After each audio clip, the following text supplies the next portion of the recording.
It's okay. I think crowds were coming up. Yeah, no problem. I said, okay, maybe you're online, and then I found you.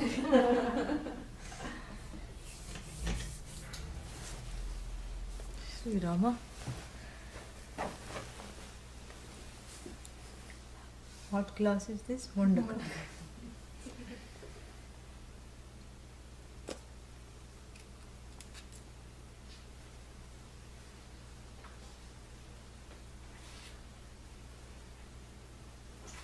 Somebody is online whose name is Hi. I saw that. It's been there for a while. Hello to you also.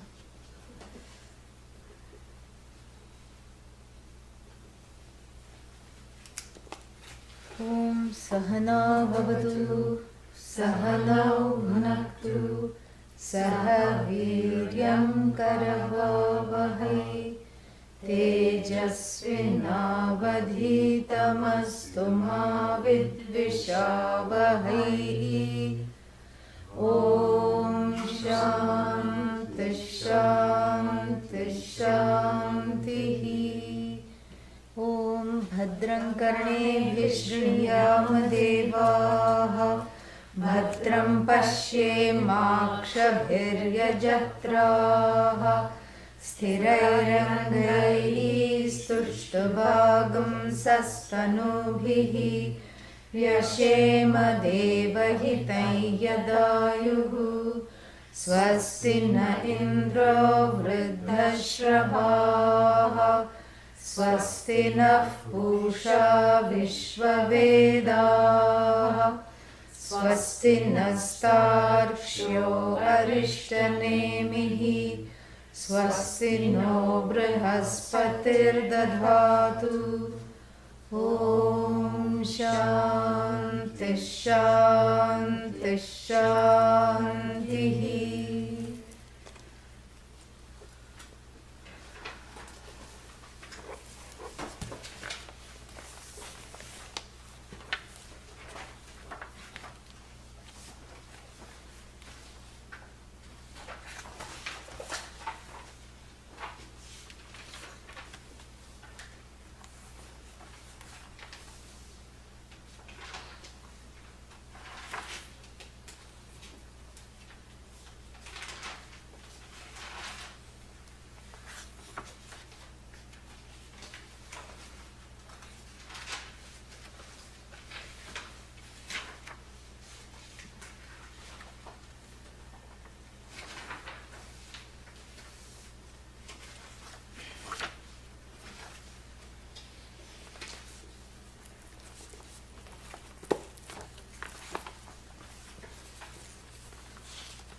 Yes sarvajñah sarvavit.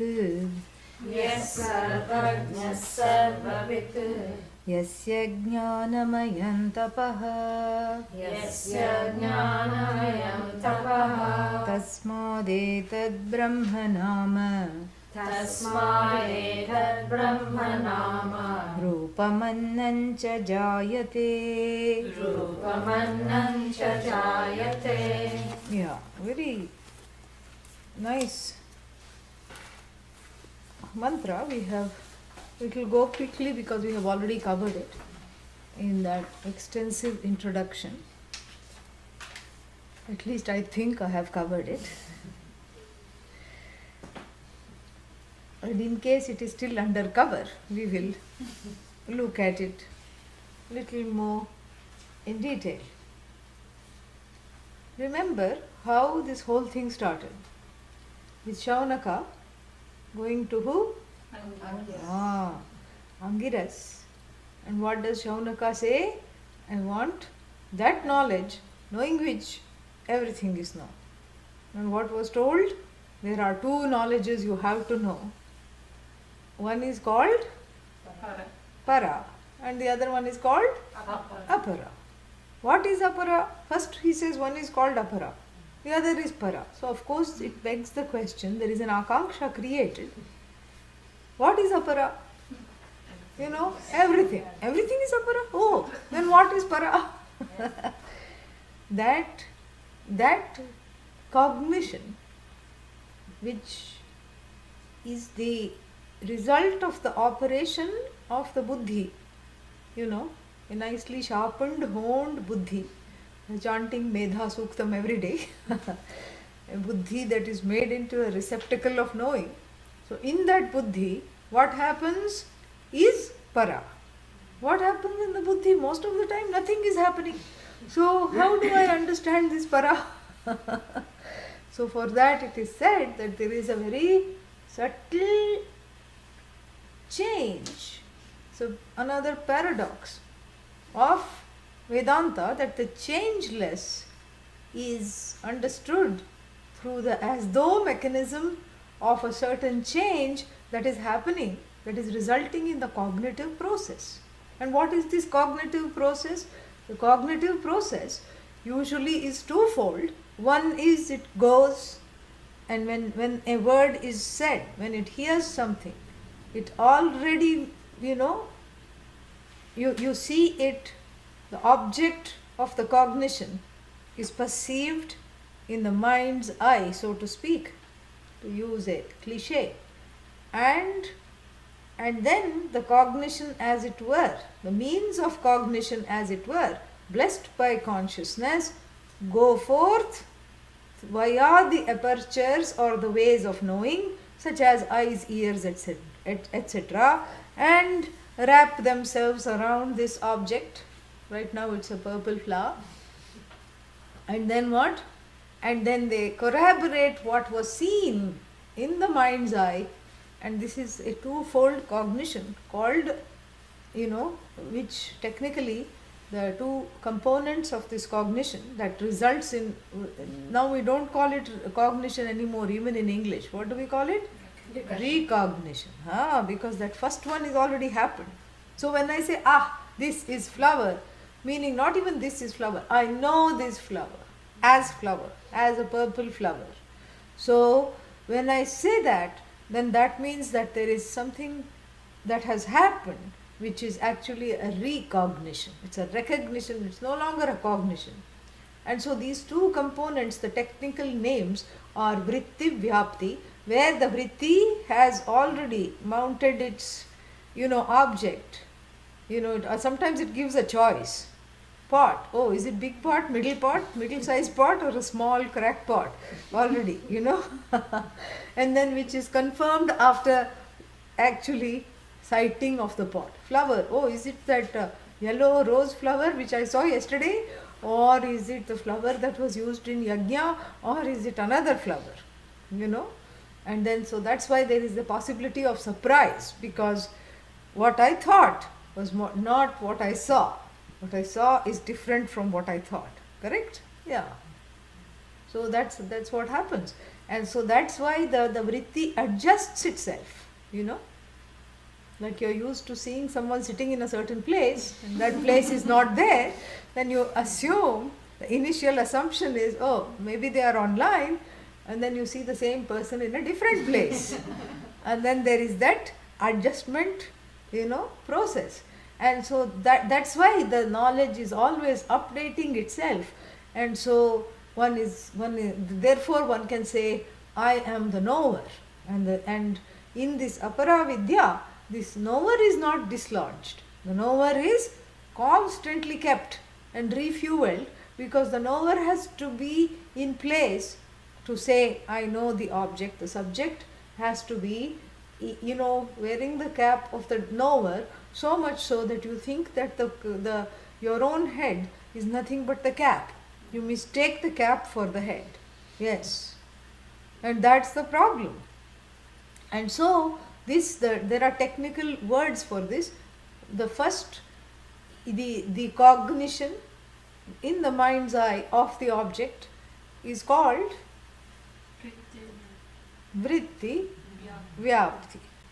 Vyapti means where the thought encloses the object, both here and outside, And then when that thought is brought back in line with the object at hand, and it matches up the object that is seen, that is called phala vyapti, where I know this object. I know this object means I have climbed onto the throne of the knower, and here as the knower I am sitting and enjoying the status of being the knower of this object.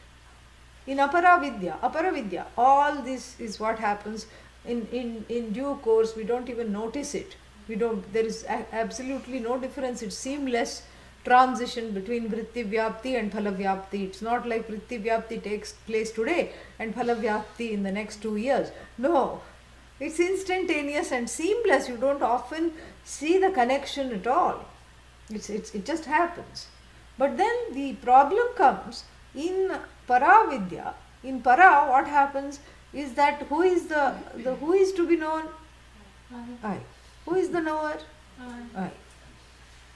And so you have to say bye bye to the status of the knower, because the I who is to be known and the I who is the knower, there is a subject object contradiction. Subject cannot simultaneously be the object, but here definitely it is the object. The subject is the object. It's not so simple as saying this flower here is the flower, and I am separate from the flower and I am calling this flower, I have discovered this flower and I'm naming it after myself, which is a favorite thing that a lot of scientists do. From bug to virus to fossils, everyone is named after someone or the other. Stars, this is what it is. And so here that possibility is not there. There is no possibility of conquest. And so the knowing that happens is just a monocognitive process. That doesn't have the dual components of the cognition. So vritti vyapti is there. When you say I, when I say I, something happens, correct? Mm-hmm. Yeah. I means, oh, I, yeah, that I. So you don't see anything in the mind's eye except that consciousness which shows itself. It is self-revealing. So without seeing an object, you know that you exist, correct? And how do we know we exist? How do I know I exist? Are you here? Answer to are you here? Yeah. Answer to are you here? So when I say are you here, immediately the eye shines. So there is vritti vyapti, correct? And then that same I, is not wholly known in the general everyday parlance. So that I naturally, since it is not I know, I am. But don't ask the next question. Who are you? Because then I will say, how much time do you have to hear the sorrowful ancestry, and all the problems and all the things that haven't gone well from so many lifetimes. How much time you got? This is the problem. So this I is, as it were, always partially known. I mean, of course, it's impartite. So partially known, we have to understand properly. Partially known means, that one exists is known. But what is the nature of that existence? That this existence, which I claim as I exist, is actually the existence of the entire Jagat, on which the whole Jagat depends. That I is that Sat on which the whole Jagat depends, is not understood. So the I is partially understood. The whole impartite I, because of my own ignorance, is only partially understood. Even though the I shines completely, my understanding is just up to I'm clear. Up to, the next question, what am I? Who am I? What is my nature? The clarity goes, where? Somewhere. Just same place where the rope snake went. The clarity also goes and hides. It almost becomes non-existent, the clarity. And so therefore there is no other way of understanding this I than to really have a rigorous and a repeated exposure. Rigorous means constant exposure, disciplined exposure for a length of time. Repeated means you need to hear the same thing again. because the first time it is unclear. So one needs a rigorous and a repeated exposure to the teaching, because the teaching alone is going to show what this para is as yourself. And this para is nothing but your own wondrous existence as the cause of the universe. That there is only one source of existence, there is only one conscious being, and that is you. How are you going to intuit this? What other means of knowledge are there? What if I have a strike? Yeah, what strike you will have? A stroke of insight. Stroke you can have, no problem. Anyone can have a stroke. So many strokes are there, Like, people have strokes of insight all the time. Suddenly people get some idea, how to build a new bridge, how to do this amazing, feat, how to make it easy for others. People have strokes of insight all the time. But the insight can never be about you. Cannot. Why? Because, as I told you, there is a subject-object contradiction. Because this is something, the ignorance has to be removed. So the insight cannot, the I is not a product of intuition or insight. Insight you can have about the objects, and maybe to a certain extent I can grant that you may have a little bit of insight about I not being this crying being, all the time. Perhaps you know that somewhere, but that's not insight. That is some kind of an interpolation of one's own experience. You extend the logic of the experience. In sleep I am not crying. As soon as I wake up I want the feeding bottle. So what is the problem here? This is what one has to see. And this, this extension of this knowledge becomes an important breeding ground for the Upanishads to come and, and enlighten this samsari, the one who is feeling very, very sorry for oneself, and to show that there is a problem here, And so therefore what? The Upanishad becomes a pair of eyes that I can never have unless I expose myself to the teaching. So the teaching is seen with that reverence, so that I understand the purport of what it has to say with an open mind. Because all I have to lose is my ignorance, This is what Marx said in a different, what did he say? All you have to lose, workers, is your chains, and you have the whole world to conquer. That's what happens if you are Vedantically oriented but are averse to Ishvara. One becomes a Marxist. Well, he almost had it in a certain way, but no Ishvara, authority issue. Yeah. I mean, he said some very interesting things. All that is solid melts in the air. That could be almost construed as a, coming close to mithya. Understanding mithya. All you think that is solid is melting in the air. It is not permanent. And somewhere else in the German manuscripts, in the manuscripts of 1844, he came close to finding one's species being. And what is this? He called it species being. What is this species being? He said that which is untethered by any oppression, that which is in itself free, and it expresses itself in the form of happiness. See, only that much you can do. Without Ishvara, there's only so far you can go. And then it relapses into an ism, Yeah. Whether it is catechism or Marxism, you can only go so far. That's why one needs the Upanishad, because the Upanishad becomes a pair of glasses to be able to look into the eye. And what it says, therefore, has to be greeted with a certain measure of love and reverence for the self. Because I love to know about myself. And because really there is nothing to lose. If the Upanishad were to say, you are an idiot, nobody will open the pages. Correct? What is it saying instead? In fact, what you thought you were, you are not. You thought you were a donkey, but you are not even a monkey. And you thought you were an idiot, but you are the cause of the universe. You thought you were, impermanent, but you are all that is there all the time. You thought you were fragmented, but you are whole.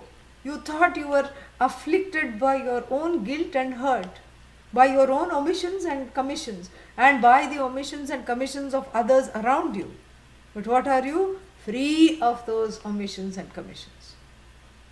You thought you were finite, you are infinite. You thought you were impure, but you are the purest thing that there is. Now, is there anything to object? Or find objectionable in anything that has been said? I am not saying this. This is what the Upanishad's message is. So why not help yourself? Why not be able to see this without having an allergy? This is what the whole thing is. And so therefore, in this para knowledge, there is only one component. This is what we are saying, one component, because the I is self-revealing. I know I am. The second part of the cognitive process. And what is the second portion of the cognitive process? That the vritti bringing back the information about the object and matching it to what has been, churned up by the thought process is not necessary, is not there, it's not needed. So vritti vyapti is there. So when I say in the course of the class, you are whole, so the vritti of knowing goes and, encapsulates that you are whole thought. It embraces, it becomes one with the you are whole thought. Embracing you are the whole thought, it starts to feel very good already. Yeah, the I starts to feel very good even as it takes back the vritti back to the mind. The vritti comes out and embraces this thought, because obviously you have to hear this. You are the whole. You are Ishvara. You are that which is the cause of the universe. You have no one putting their thumb on you. There is no one that is, cramping your style. You are that which is all powerful, great, wonderful. So then, first the vritti goes, the cautious vritti goes and says, ooh, this is nice. And even as it's bringing back the information, it is not separate from the information. It has taken the form of the information. That is what is called vritti vyapti. The entire vyapti means pervading. The entire thought pervades this whole piece of, the piece of information here, gleaned from the Upanishad. It becomes, it takes the form of that thought, of that information. And when it brings it back, there is nothing to match it. It is matchless I. It is that I which doesn't need to corroborate anything. It just shines. So this is what we see. So the para knowledge is that which is without the second. And that para knowledge, there was a word that was described. Yaya aksharam adhigamyate iti sa para. Yaya, by which mental cognition, by which cognitive process, which was just described, the aksharam means the unchanging, indeclinable one, adhigamyate is understood as what? As I. That is all that is called para, that para knowledge. And that para knowledge has been described again in two ways. One is as the material of the universe. The substance of which the Jagat is made is what? Is that consciousness alone. This is what is called Upadana Karanam. So this para, which is Aksharam, is further talked about, elucidated, unfolded, expounded through two standpoints. One is, to account, quote unquote, account for the duality that is perceptible. And what is this perceptible duality? That there are materials, starting with the 5 elements, already 5, and then then those further keep growing, And then there are all kinds of materials. There is wood, there is metal. Of course, they all go back to the 5 elements, but we are talking of further things. There is styrofoam, which may have come out of the 5 elements but has a hard time going back. And then there is, what else is there? Plastic, recyclable and otherwise. And there is all kinds of biodegradable materials, non-biodegradable materials. And then there is everything, all kinds of things. There are computers, there are ways of sending information through wires, and now without wires, wireless. It's the age of, less wires. And then, so this is all, what is that? This is all included in the substance. And then there are new species, things that are all eyes, you keep looking, things that have no eyes, things that have ears, things that have no ears, because they don't need to hear anything, like snakes. They don't have ears. Snake charmers notwithstanding. No ears. Snake is deaf. Good thing, because otherwise it would jumpstart at each thing it heard. And then one of the things that it does when it is startled is what? Bite. It will sting, it will bite. Already it is biting so much. So we tell it to not have ears. It is part of the whole thing. It doesn't need to hear. Yeah. And nobody loves snakes. So if it had ears, it would only hear bad things about itself. Bhagavan is very kind. Yeah. Snake doesn't have legs. Goes through the chest and the stomach. It just slithers. And so that it can slither, it has an amazing vertebral column. Amazing. So flexible. It can do any yoga pose. Better than any person in the world. Yeah. It's amazingly flexible. And the flexibility is also in keeping with the kind of digestive system it has. It needs to eat once a week enough. Yeah. One fat chicken, it swallows and then it just waits, for it to get digested. Sometimes the chicken is bigger than itself, and so to digest, it wraps itself around a tree. This python does that tightly, so that the tying up of the stomach close to the tree will give it some digestive power. Borrows the digestive power from the tree. But you see, this is what we call the substance, of which the eyes, the ears, the mind and the tongue and everything is made. And each thing is so unique in itself. Like the tongue is both a karmendriya and a jnanendriya. Karmendriya means what? Organs of action. Organ of action, jnanendriya, sense organ. That's why we need to be extra careful about the tongue. The two, both the sense organs and the organs of, action. It is the only one that doubles up as both. Yeah, that's why you cannot eat and talk at the same time. So you see this duality in so many forms which is manifest, and then yet you say that all this is one. The Upanishad says all this is one. How? This is the beautiful process. But it's a 2-part process. First, by showing that the same consciousness has as though manifested this duality out of itself, number 1, without undergoing any change, number 2, like even your own dream. So all that you see, that you can count with the calculator and your fingers, is really what? An extension, a spread of this consciousness. So everything that is, we call the effect of the universe, the effect is non-separate from the cause, because it is this same consciousness that is manifest as this universe. And therefore what? How many things are there? What happened to the duality? It is reduced, as it were, to just a name and form, which is sustained, whose truth, whose existence is just this consciousness. So then the consciousness must be very slim now, like a wafer, very thin, because it has spread itself over all kinds of continents and over all kinds of galaxies. No. The consciousness, being limitless, has only what?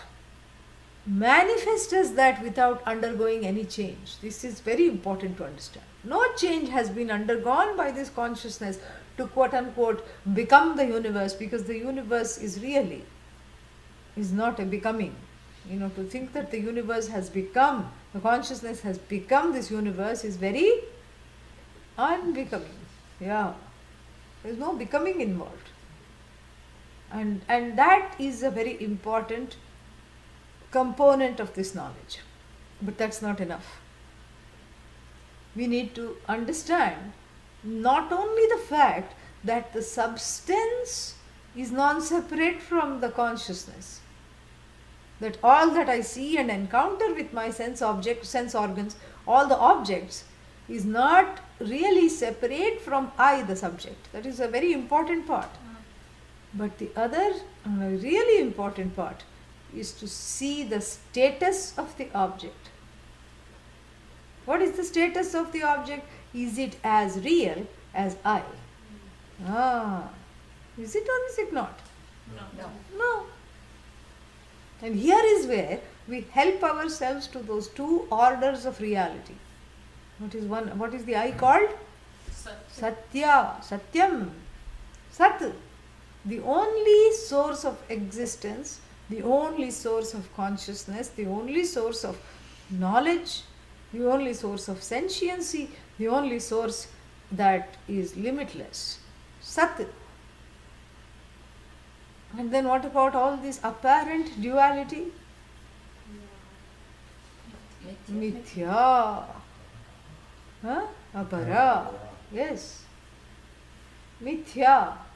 And this mithya is a very important thing. Mithya is not the name of an object, but it is the understanding of the truth claim of the object. Is understanding the reality of the object. That mithya means it's a dependent reality. Mithya again has two definitions. It's a dependent reality, and it's a non-categorical reality which can neither be affirmed nor be dismissed. This is mithya. So this is what the previous mantra told us. What did it tell us? That everything that has come from this Brahman is first of all what? Non-separate from Brahman. And second of all, dependent upon Brahman and a projection of Brahman that I take to be real. And in this taking of this real, to be the real, taking this mithya to be satyam is the cause of samsara. This is really what was told. Cause of sorrow, cause of grief, cause of fear is when I take the apparent to be real. And then when I don't know the real, that's when I do that. If I knew the real as real, why would I take the apparent to be real? Correct? Yeah. So then this consciousness, which as it were morphs into a series of projections called this universe, a series of effortless and flawless projections, like even my own dream. In the dream I inhabit the world of the sentient, dream sentient things, and then I also inhabit the insentient things in the dream. Let's say you're having a dream yajna. Then what all are there? What are the things that are there? What are the components in this dream yajna? People. People, are they sentient or not? Say yes, come on. Yeah, how long is it taking? So who are all these people? Who are all these people? Family, friends. In the dream, who are all these people? Oh, me. My own Oh. desires and rejections. Up. Ah, And then there are insentient things in the dream, such as twigs, Yeah, you have fire sticks, you have twigs, you have camphor, you have water pots, you have, so many things. Who are all those things? Me. Ahameva. So that non-separation, we help ourselves through this dream logic. Yeah. And then this itself should be enough to dismiss samsara.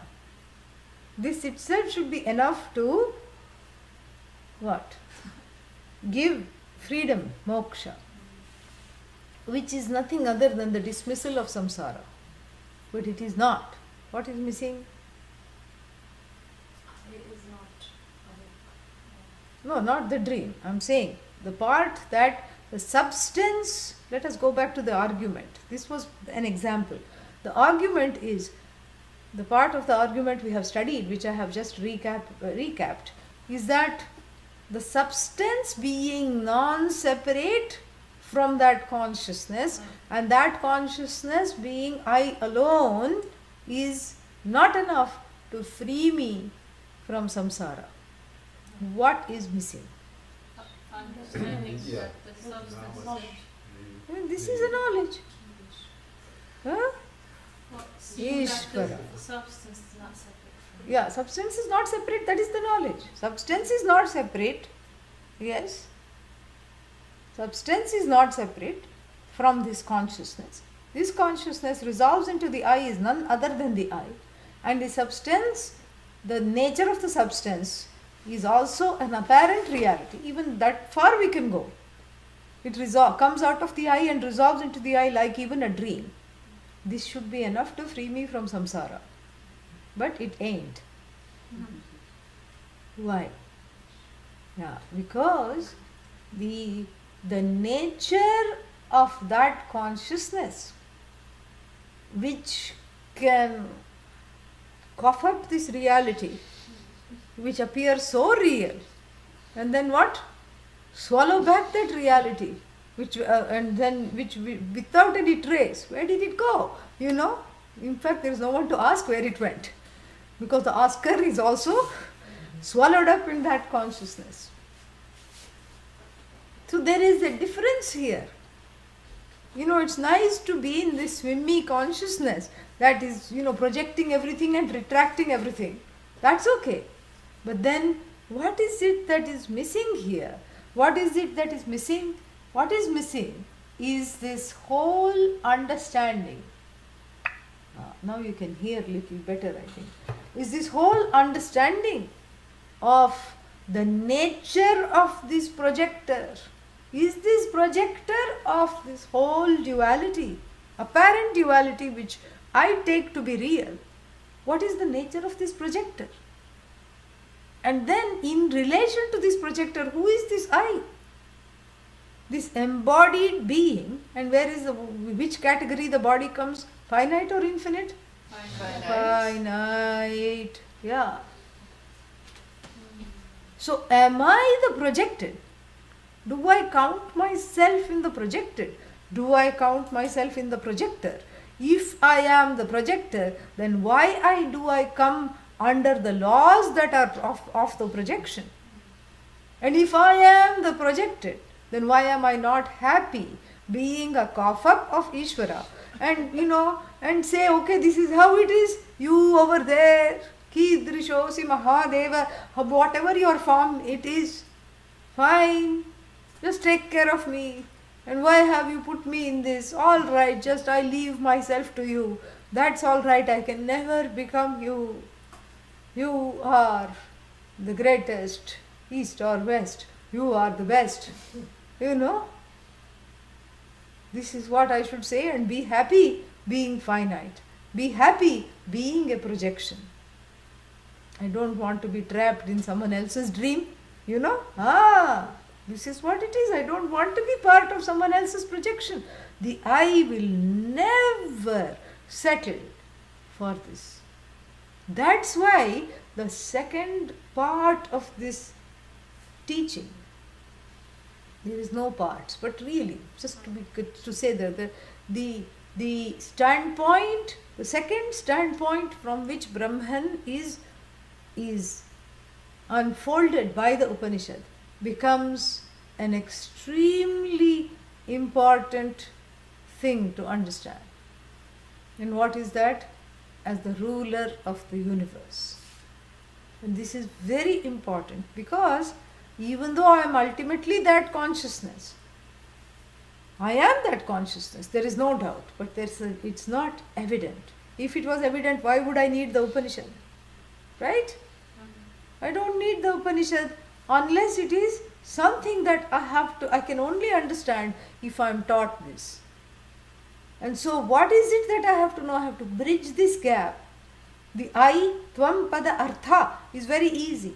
I am not this body, mind, sense complex. I am that consciousness. And you can also say, all right, you are that, which is manifest as every single thing in the universe. But that sometimes becomes problematic. So everyone's headache is my headache. Everyone's sorrow is my sorrow. Everyone's ajnanam is my ajnanam.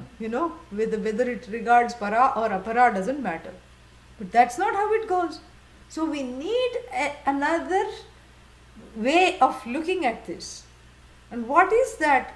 To see the nature of this I from two standpoints. One is the substance and that consciousness, the substance and the knowledge, definitely. And then the substance and the knowledge undergoes, as it were, a change to quote unquote assume the status of the creator, which is very important because it's in relation to this creator that I have problems. Because I take myself to be the object of this creation, whereas the equation that is made is you are the creator. So where does this equation operate? At what level? And where does it not? I have to see and become very clear. Otherwise, otherwise this can reduce itself into some kind of a new age nuisance. What is the new age nuisance? I am everything. I am the whole. I control the whole universe. They will say that. And it's a little dangerous for themselves. Why? Because the next sentence is, I can manifest my reality. And so what does that mean? You are part of my reality. I don't like you, so I can zap you out of existence, like even a bug. They think that. I can manufacture abundance. I can make myself rich. You can't even make yourself itch, For that, one more thing in the Jagat, poison oak and all is needed, Forget rich, you cannot even make yourself itch. Even that seems beyond the capacity. So you have to see this, you have to see the whole where this operates. This equation operates where it matters, not where it doesn't matter. So that when you say I am controlling everything and therefore I want to be the world dictator, therefore I want to manifest abundance. What are you trying to do here? Why does it not work? Because you're not seeing these two components clearly. You're not seeing the difference. In other words, to come back to this mantra, between Sarvajnaha and Sarvavit. That is the problem, and we will look into that shortly. You're not seeing the difference. And you're trying to exercise influence as consciousness. All right, if I am Ishvara, I should be able to zap you out of existence. Why am I not able to do that? Because you are Ishvara. How? In this tiny little brain, occupying a tiny little body and a tinier still brain. This consciousness which is as though coming in a packaging, the consciousness that is in a small vial, whereas Ishvara is the oceanic consciousness, free. And what is this I? A little test tube. Always being tested, that's why. Looks like a tube. Wearing a tank top. This is all it is. So the two are the same, And that the encasing, whether it's we are talking of the tank top or the tube, whatever it is, the encasing, to what level of reality does it belong? It belongs to mithya. So this consciousness is wrapped in a casement which has no case to make for itself, because it is made up of that consciousness alone. It unravels. It's like wearing the emperor's clothes. This body is even like the emperor's clothes. You look into this body, it disappears. It doesn't, it's non-existent. Yeah.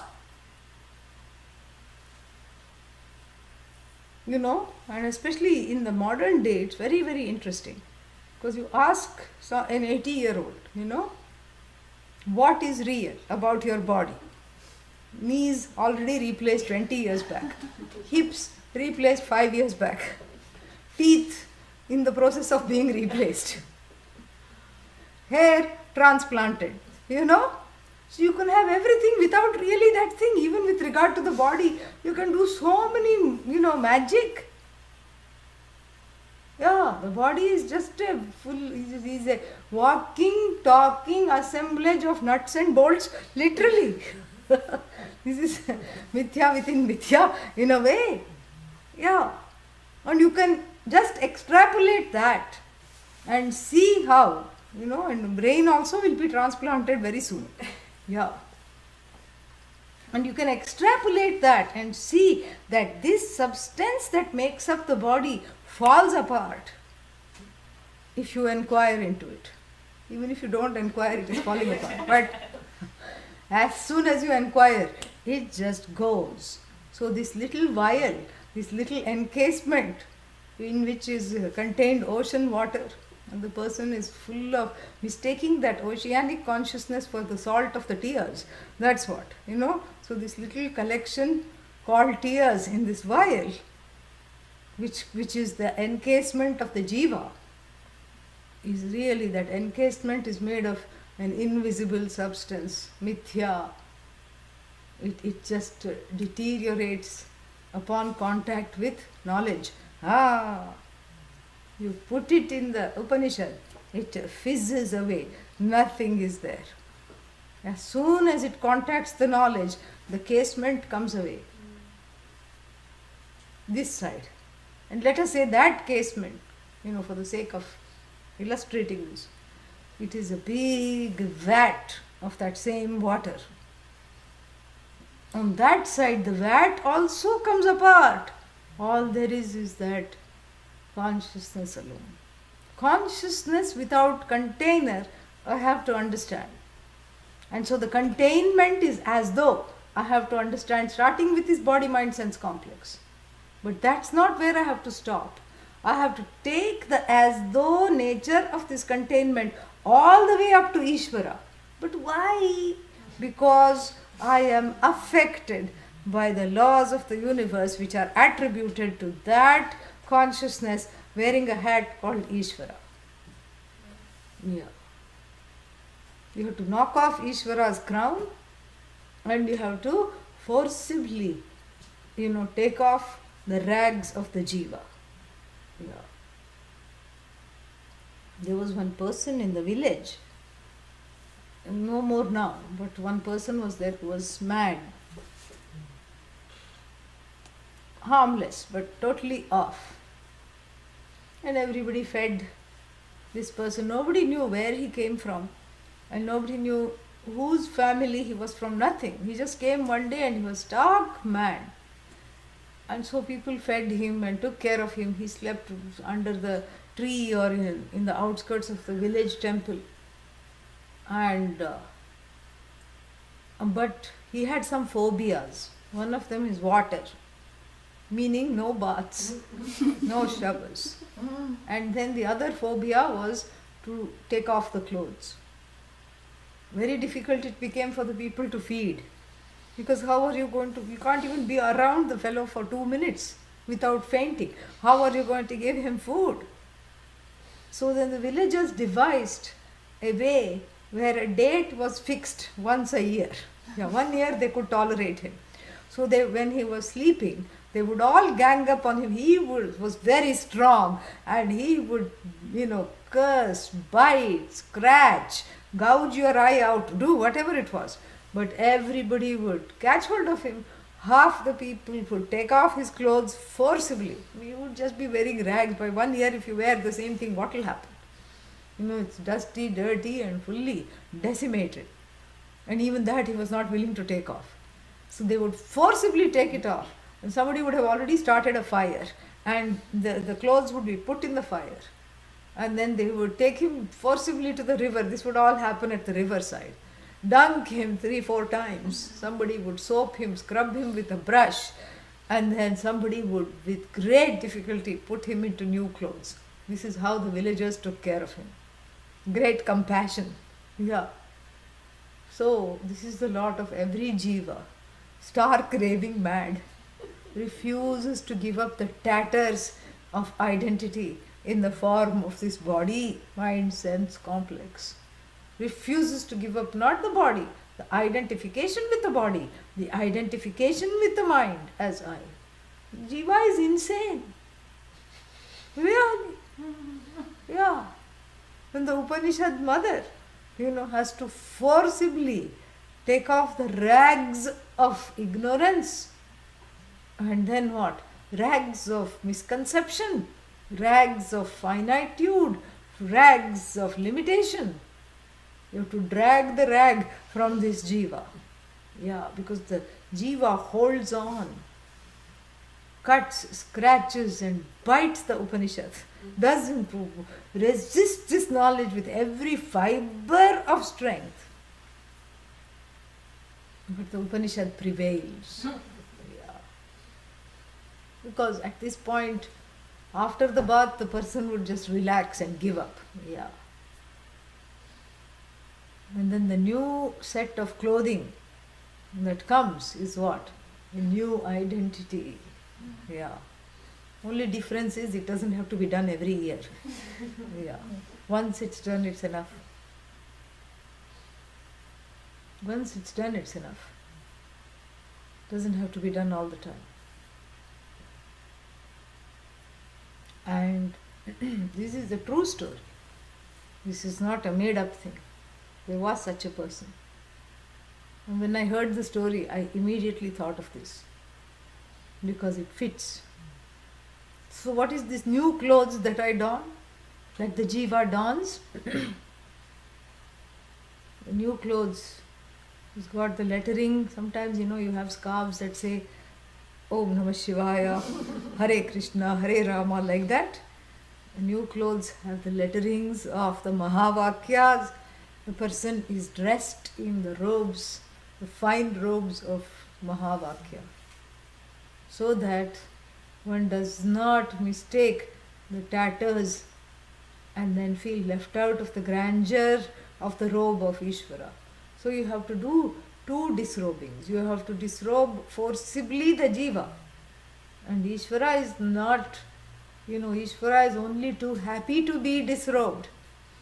If that means you are getting the knowledge, Ishvara is very happy to give up the Ishvaratvam so that you recognize yourself as Ishvara. Sans the Ishvaratvam. The Ishvaratvam is also mithya. The Jivatvam, this side, is also mithya. So the word Sarvagnya and Sarvavit, here what? Describe simultaneously Jiva and Ishvara. Sarvam Janati Samanyena. I am giving away the Bhashya also now. Sarvam Janati Sadharanena Samanyena iti Sarvagnya. Sarvam Janati Visheshena iti Sarvavit. So in general, the one who is all knowing is who? Sarvagnya. Who is this Sarvagnya? You. Oh, but I am not all knowing. Do you know what you know? Yes. Do you know what you don't know? Yes. Do you know that you don't know? Yes. So what is all? What I know plus what I don't know. That is Sarvam. Known plus unknown is equal to Sarvam. Yes or no? Yes. So if you know what you know, and if you don't know all that you don't know, if you know that you don't know so many things, then that is all. You are all knowing. But this all-knowingness is general. It's a general all-knowingness. But then, in the case of that consciousness which has, as it were, morphed to assume the status of the creator in relation to the apparent creation, the mithya creation, that will have one more feather on the cap. You only have the Sarvajna feather. The enlightened Vedantin has the Sarvajna feather on the cap, but Ishvara will always have two feathers. What is the second feather? Sarvavit. Sarvavit also means all-knowing, but when it is used in combination with Sarvajna, it means the one who knows all languages, all minds, and everything in particular. How to make a dinosaur. You know that? No. Now they found a very big dinosaur. How to make a baby. You know how to make a baby? No. Even if you've given birth, you don't know how to make a baby. How to make the lungs and how to make the ears, how to make the eyes. No mother knows. Yeah. No one knows. So Sarvavit means how to use this non-substance. You know, what is this non-substance? That consciousness. That consciousness is not, it's not in various components that I put together. It's not like, so many various things. Like in cake, you have flour, you have sugar, you have milk, cream. It's not like that. Those are all, components of this recipe. In this recipe of the Jagat, there are not many substances. There is only one substantive. In fact, there is no substance. It's a substantive which is oneself. So, in this cooking up of the Jagat, the cooker status is mithya. That which is cooked up is mithya. The process of cooking is mithya. And the one who says, I cooked up all this, is, that status. I is not mithya. That status which is dawned is mithya. So, Sarvavit means that art of that magic of how to convert this substantive into various substances without undergoing any change. That's the magic. And how does it morph into all languages and all kinds of customs, time, space. I can't create all that. So this difference will be there even in the enlightened person, the so-called enlightened person, the Jnani. The Jnani can say, I am Sarvajna, whereas Ishvara is Sarvavit. This distinction is important. Why is it important? It's important so that I know these two standpoints, number one, and this distinction is also important so that I don't try to quote unquote become Ishvara in the areas that don't matter. The distinction is interestingly important because it shows it doesn't matter. Because that Sarvavetritvam, the status of being a Sarvavit, is mithya, is dependent on that consciousness. The status of being ignorant is mithya, dependent also on that consciousness. Just remember the rags of the madman, which he is so attached to. This is what it is. This is the personality which is attached to its ragadveshas. The rags represent ignorance, the tatters of finitude, the tatters of sorrow and fear, but one is still attached to that. They have to be wrested by the knowledge. One is not ready to give it up. And this unveiling on the jivic side, on the jiva's side, is called Tvam Pada Vichara, an analysis into the word you, an inquiry into the word you. And when it happens on the other side, Ishvara's side, it is called Tat Pada Vichara. Ishvara also has to be disrobed from having the status of the creator. Because what occupies the robes on this side and what occupies the robe on this side is what? Same consciousness. One is endowed with what? Ignorance. one is endowed with sarvavetritvam, all knowing, all knowledge of everything. More when we come back. Om Purnamadav Purnamidam Purnat Purnamudachyate Purnasya Purnamadaya Purnamevavashishyate.